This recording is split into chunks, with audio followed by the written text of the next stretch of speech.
I'll give a quick update on Jawan. He got a scan yesterday. We got the result in last night, and we feel very fortunate about where things are with him. It turned out it's a calf strain, and it's going to be a day-to-day injury.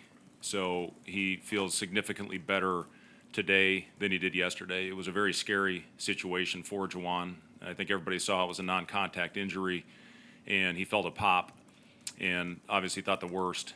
It was very sore, and he couldn't put much pressure on it at that time. Our trainer, Andrew McCabe, did an initial evaluation on him and really felt like the Achilles was intact, but we wanted to get a scan just to make sure on it. He does have, still has quite a bit of soreness in the calf, so he will not play tomorrow, and we'll just take it day by day. If he continues to show the same progress that he's shown the last 48 hours, then hopefully we'll get him back on the court soon. I'm not going to put a time frame on it, but we'll just call it day to day right now.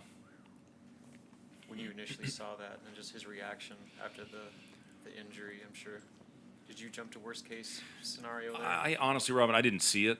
I didn't see it happen, and he was off, and then the reaction when you went back and watched it, obviously he was very scared. And when I was told it was a non-contact injury, yeah, sure, you immediately think the worst. But it was great to see him as the day went on. He was on crutches all night, but the next morning we talked to him and he said he was walking on his toes a little bit, and that's probably a pretty good sign when it comes to your Achilles. So again, we feel very fortunate. Obviously we need him. I think it might have been a different outcome had we had Jawan down the stretch the other night. We didn't, so who knows. But Jawan is a very important part of our team, and we hope to get him back on the court soon. So for tomorrow and however long that he might be out, it seems like probably the most difficult guy to replace was just one player. I guess, how do you go about filling all the voids that he leaves in his absence? Yeah, I mean, it's going to be, you said it best, Robin, it's not going to be one guy. We're going to have to, it's going to be by committee with replacing what Jawan gives us. Obviously, we're going to have lineups out there where we're big. Rink and Joe have played together, especially early in the season when Jawan was out, significant minutes together. Eli's going to have to be ready to give us some minutes, more extended minutes, I should say. CJ is obviously playing very well right now. He played quite a bit of four for us last year, and Matar is going to have to be ready. And I give Matar a lot of credit. He went in there after sitting for 44 minutes when we had foul trouble and guys fouling out, and made a great play to keep us in the game with a composure in the pocket. Made a great kick out to Sam, who knocked down a three. So those guys, again, have shown some poise out there. And again, it's going to have to be by committee until we get Jawan back on the court. Where have you seen Matar develop from the time he got here until now? I've seen a tremendous growth in Matar, and I give him, the credit for coming in and working and getting extra reps and coming in every day. He's been playing a little bit on the scout team and getting a lot of reps and playing the other team's best front court player. So he's getting a lot of touches out there, and that's helped with his development. So, just putting the work in, and every freshman goes through these stages, and he's had tremendous growth throughout the process. So, proud of our coaches for getting him in here and putting him through work and seeing it pay off. And he's going to be a good one. He's got a chance to be a really good player.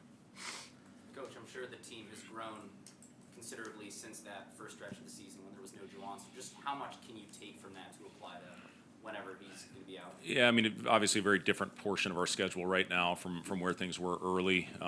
We had a pretty significant stretch last year where we lost Jawan, and it took us a little while to adjust. And once we lost Jawan and then we lost Emmanuel, our guys found a way to regroup and play some of our best basketball at the end of the season. So just a different part of the schedule with where we are right now. We're playing a really, really good team that's playing its best basketball right now in Northwestern on Saturday that obviously we've had our struggles with in the past. So, we're just going to have to find a way to regroup and go out there. Who's ever asked, to be out there on the floor, play their minutes to the best of their ability. And again, I'm confident with these guys.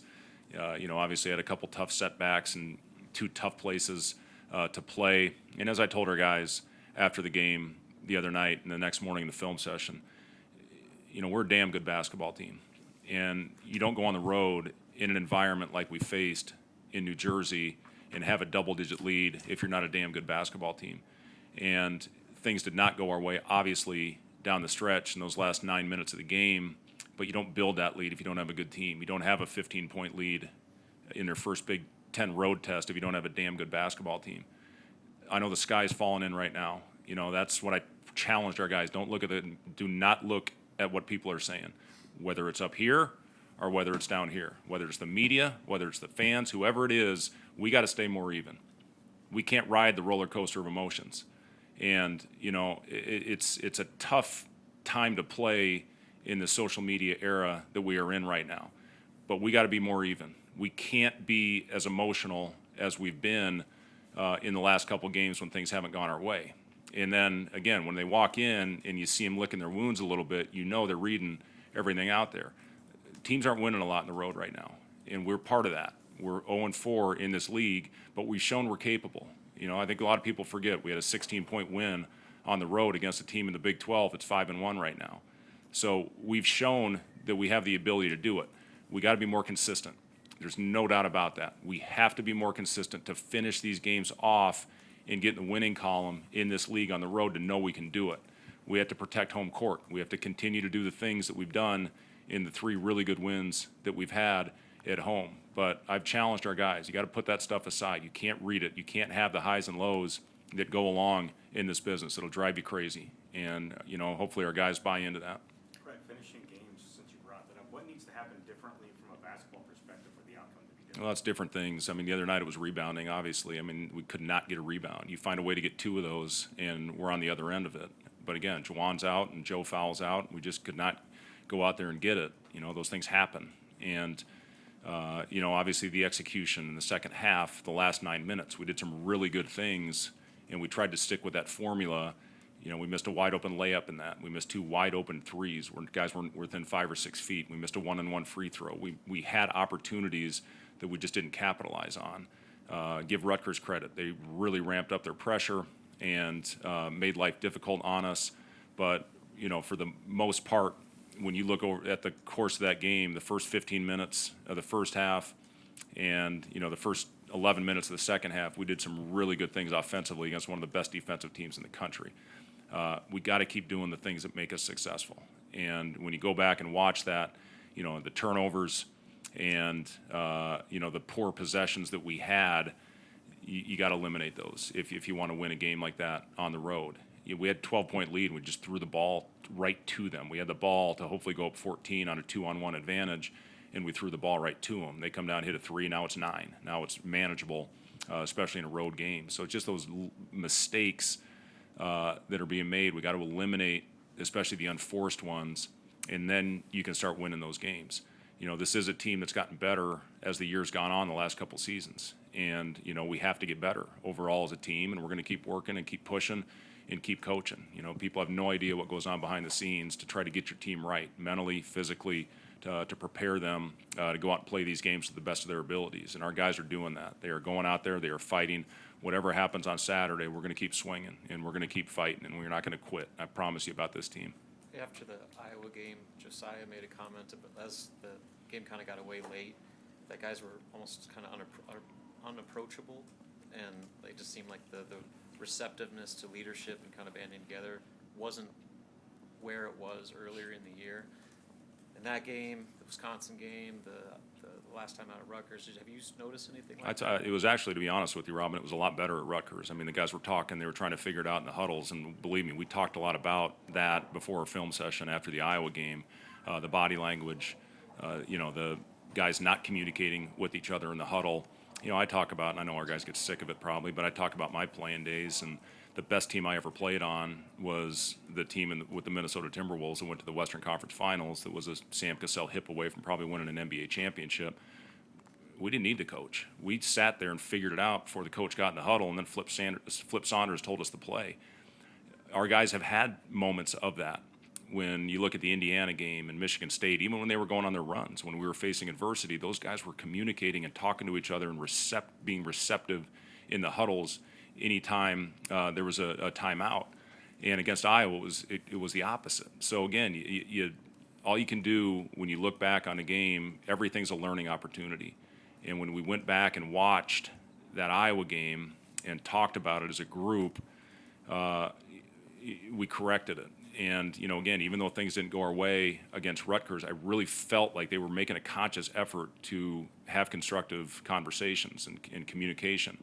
And it has to continue on that way if we're going to have a chance to have sustained success. But, again, I do believe in our guys because I've seen it the majority of the time. I'd say Iowa really was the outlier in that. In the game this year. So, hopefully we're better on Saturday because we're going to have to be because adversity is going to slap us in the face at some point in this game tomorrow. To your point about having to stay even through times like these, how have you seen the team respond mentally over the past couple days? Yeah, listen, this is a tough stretch. It's actually very reminiscent to me. It reminds me a lot of what happened after Penn State last year. You lose Emmanuel, you have a long flight, a 3.5-hour flight home. You get back late. This one was a lot later than I think Penn State was an afternoon game last year.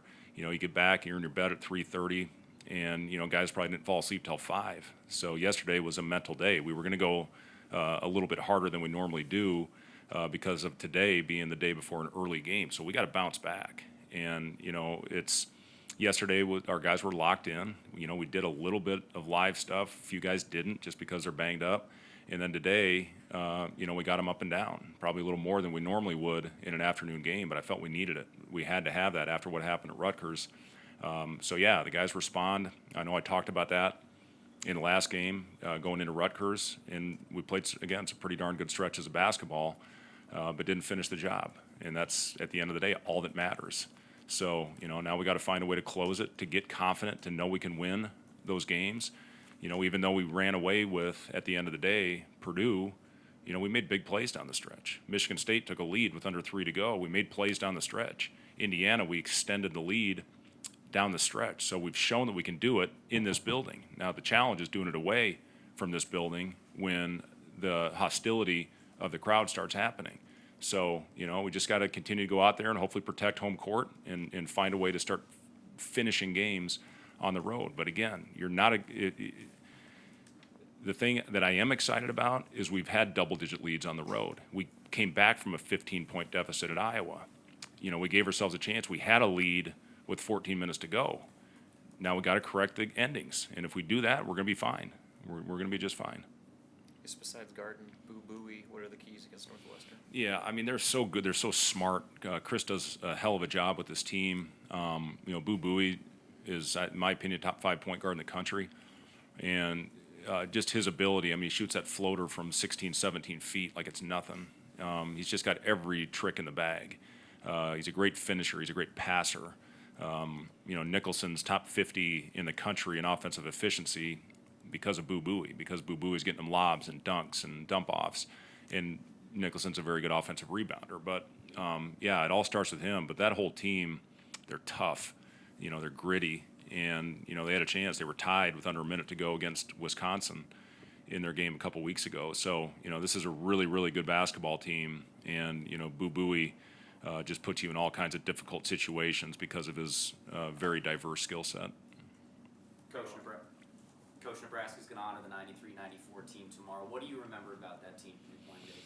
Yeah, that's why I was late coming in here because I was talking to a lot of those guys out there. It was a special team. They whooped us twice that year when I was at Iowa State, and they had everything. Pajkowski was the go-to guy. He was so hard to guard.